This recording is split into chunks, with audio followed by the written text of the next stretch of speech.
exaltation are so genuine that the observer almost had the impression that he saw what the child saw.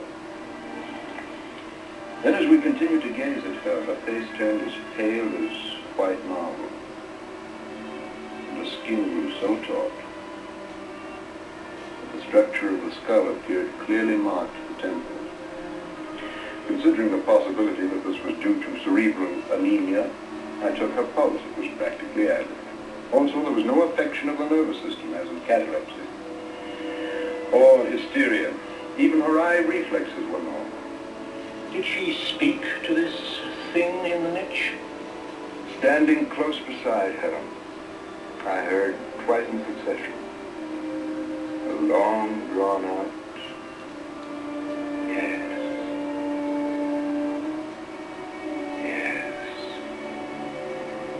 From the very depths. Evidently she'd been asked to convey a message, because shortly after she turned to the crowd and said, "Pray for all sinners." Anyone who talks to something that isn't there is feeble-minded. Another medical possibility which I took into consideration. Wanting to test her mental abilities, I put this question to her. "Do you know what a sinner is?" Without hesitation, she answered, "Certainly, monsieur. A sinner is one who loves evil." That's quite a good answer. What pleased me was that she said loves and not does. After this, any diagnosis of feeble-mindedness was out of the question. Then she's a swindler. There's not the slightest justification for such an assumption. Then I must presume, dear doctor, that you have joined the ranks of the believers in this vision. I am a doctor. I contribute to the Medical Courier. I'm a member of several scientific societies. I trust that is answer enough.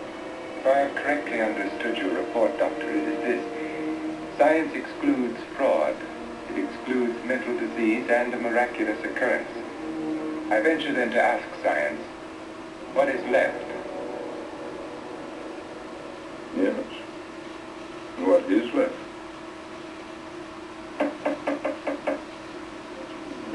If the church stops it, the people cannot blame us. Precisely.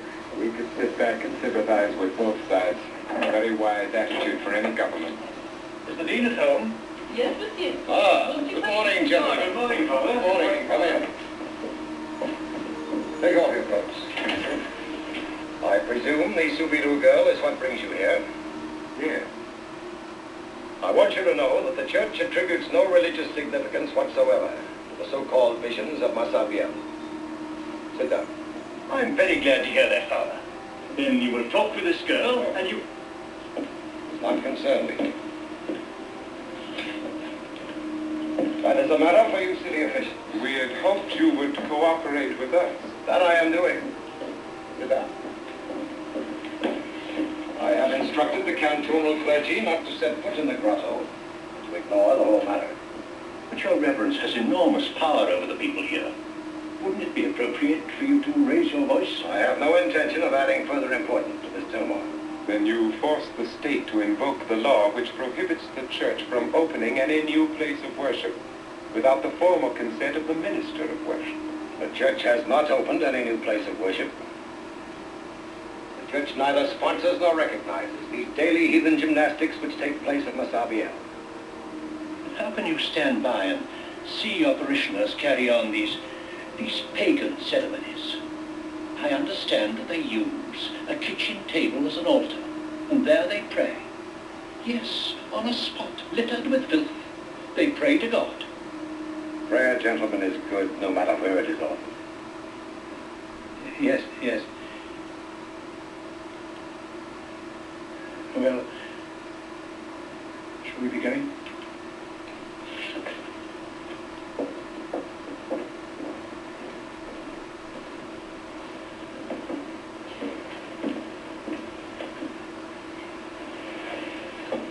Thank you, Father.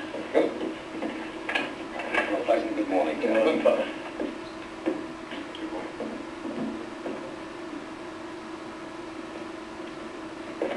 Sly old fox. By agreeing with us, he's dumped the entire problem right back in our laps. Unfortunately, the followers of the girl are citizens of this community. The thought of offending them is not very pleasant, especially with the election coming up. Well, then why offend them? Why not refer the matter to higher authority? Very good suggestion, monsieur. I'll write to the prefect immediately.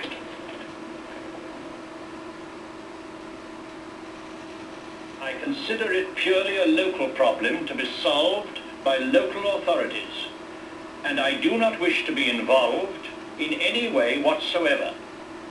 Settle it without delay. The method I leave entirely in the capable hands of you and your associates. Signed, Baron Massey, Prefect. There he sits, like a general, safely out of the range of fire, and orders a handful of men without any weapons to wipe out an impregnable fortress. Our capable hands. They're only capable when there's a ticklish job to be done. To think that one stupid girl could cause all this trouble.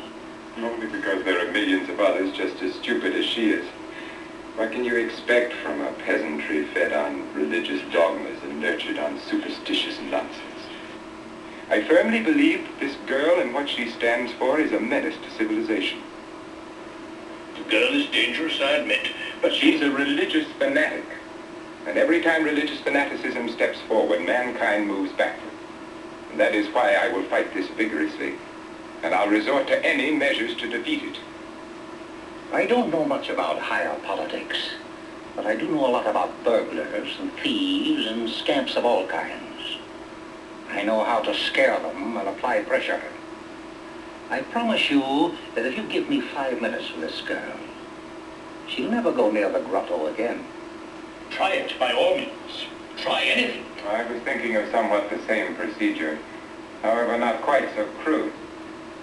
There's something about the title Imperial Prosecutor that makes people quake. Without so much as raising my voice, I am You confident. can't handle people like this with silk gloves and fancy words. We shall see. Send for 2 of your policemen. Rusty one. You stay here, Mary, and wait for Mama. Don't worry, or just tell her I've gone to the city hall with these gentlemen.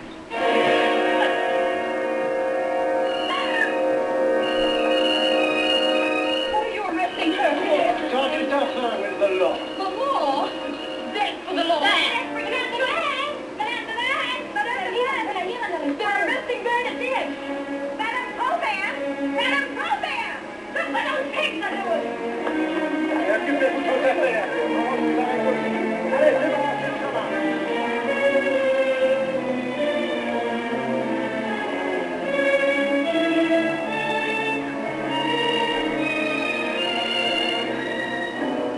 Do you know who I am? Yes, miss. You're the Imperial Prosecutor. And that title means that I have been appointed by His Majesty the Emperor. He has vested in me the power to punish anyone who perpetrates a fraud against this community. Now do you understand my position? Oh, yes. You're much the same as Monsieur Jacobin. A good deal more. I am his superior officer. He hunts down the criminals and swindlers. I send them to prison. Now, bearing in mind my title and realizing the extent of my authority, I ask you never again to go to Masseville. Oh, but I must, monsieur. The lady has asked me. Now, there you go again with this lady. Bernadette, you'll admit you are very ignorant, the worst pupil in the whole school. That is true, monsieur. I'm very stupid.